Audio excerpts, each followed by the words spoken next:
Welcome students to this series classroom on transmission line. Today is our first lecture. Before going deep into the transmission line chapter, let us define two different parameters. Number one is the lumped network,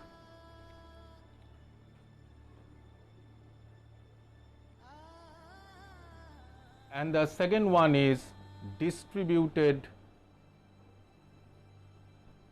network.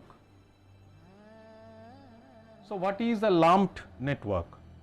A network in which physically separate resistors, inductors, capacitors can be represented is known as a lumped network, and a network in which the resistors, inductors, capacitors cannot be electrically separated and individually isolated as separate elements is called a distributed network, and a transmission line is a typical example of a distributed network. So that is the reason why I am going to define this particular network. So let's start our discussion with a question: what is a transmission line? As we can know that energy can be transmitted by the radiation of electromagnetic waves, as in the case of radio, TV and mobile phones, without any conductor. In these types of transmission, air actually acts as a conductor.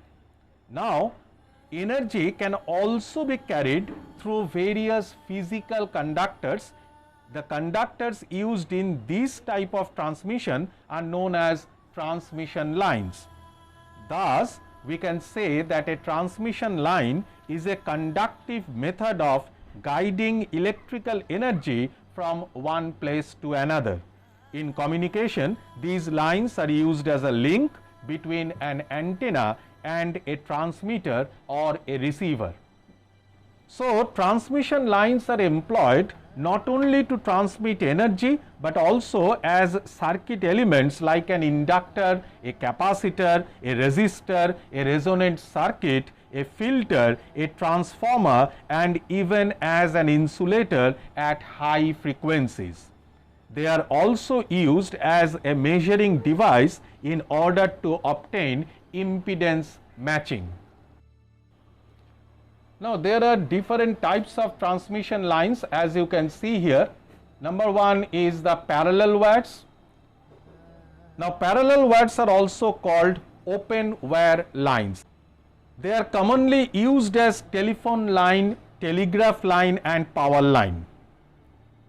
Now, some advantages and disadvantages of the open wire line are as: number one, open wire lines are cheaper and easy to construct. Since the insulation between the conductors is normally air, the dielectric loss is extremely small. These lines are balanced with respect to earth, but they are not recommended for frequencies above 100 megahertz because of significant energy loss due to radiation. Now, the next type of transmission lines are coaxial cables. Coaxial cables actually consist of two conductors. The inner conductor carries signals and is surrounded by the outer concentric conductor that actually serves as ground. The dielectric between the conductors can be either solid or gaseous. Air is also used as an dielectric sometimes. However, polythene is used in general. Now, here also we should discuss some advantages and disadvantages of coaxial cables, as in case of coaxial cables, the electric and magnetic fields remain confined within the outer conductor and thus cannot leak into free space. So, this eliminates radiation. Outer conductor also provides a shield from external electromagnetic radiations. Coaxial cables can be used up to frequency range of 1 gigahertz. These cables are quite expensive as compared to open wire or parallel wires. Losses in dielectric increase with increase in frequency. Now, the next type is waveguides. Beyond 1 gigahertz, coaxial cables actually suffer severe attenuation. Hence, an alternative method has to be used for transmission, and waveguide is a suitably shaped hollow conductor which may be filled with dielectric material and is used to guide electromagnetic waves. The transmitted wave is reflected back by the internal walls of the waveguide, and the resulting distribution associated with the wave causes the transmission mode. Power handling of waveguides is more as compared to coaxial cables. Power loss is also low as propagation is due to reflection from the four walls of waveguides. The last one of the transmission lines is optical fibers. Optical fibers are also waveguides, but the only difference between the frequency of operation.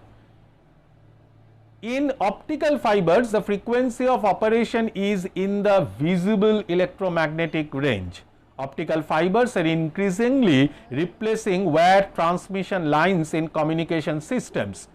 Materials which are used in fiber are silica, glass or silicon dioxide, which are available plenty in nature. A basic fiber optic link consists of a light source, an optical fiber, a transmission media and a detector. Now, the advantages of optical fibers are: number 1, superior quality; number 2, high information carrying capacity; number 3, lightweight; number 4, smaller size; 5, less cost; 6, high security; 7, immune to electromagnetic interference and radio frequency interference; and last, tremendous bandwidth. Due to low attenuation even for long distances, a single fiber optic cable can replace a coaxial trunk with 35 to 40 repeaters. So, these are the different types of transmission lines. Let us move on to discuss the primary constants of a transmission line. Actually, a circuit with distributed parameters requires a method of analysis somewhat different from that employed in circuits of lumped constants. Since a voltage drop occurs across each series increment of line, the voltage applied to each increment of shunt admittance is a variable, and thus the shunted current is a variable along the line. Hence, the line current around the loop is not a constant as is assumed in lumped constant circuits, but varies from point to point along the line. Now, these unique current and voltage waves are associated with the electric and magnetic fields existing in a transmission line, which actually gives rise to the following parameters. Now, what are these parameters? Number 1, resistance. It is uniformly distributed along the length of transmission line. Next,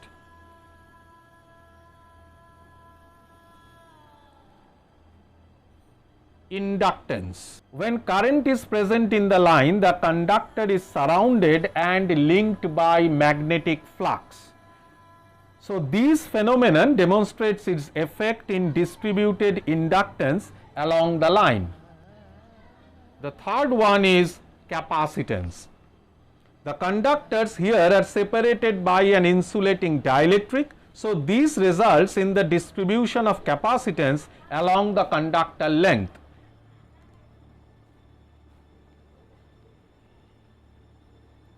Now, let us discuss about the conductance.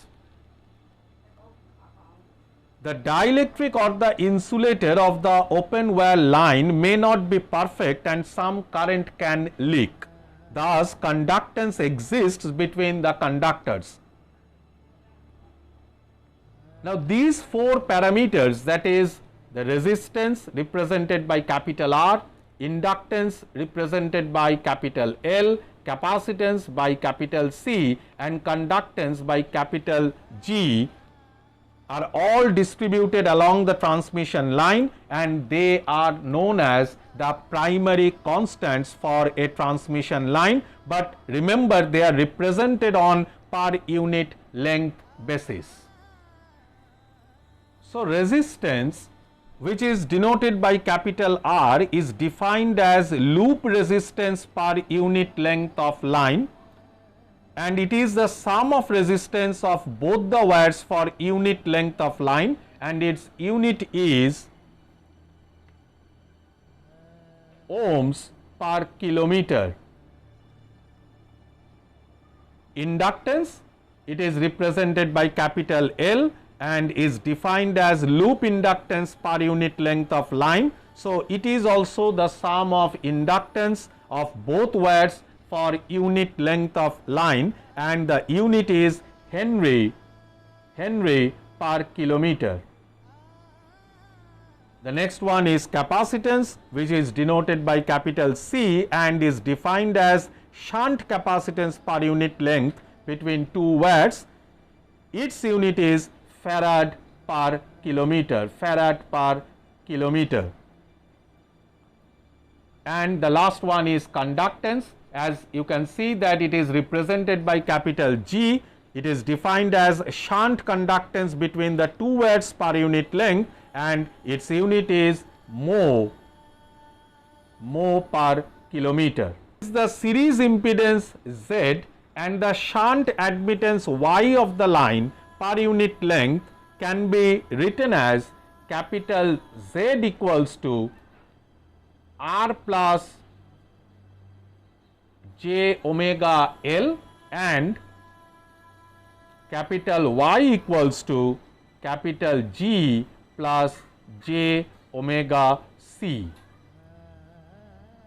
Here Z is the series impedance and Y is the shunt admittance of the line per unit length.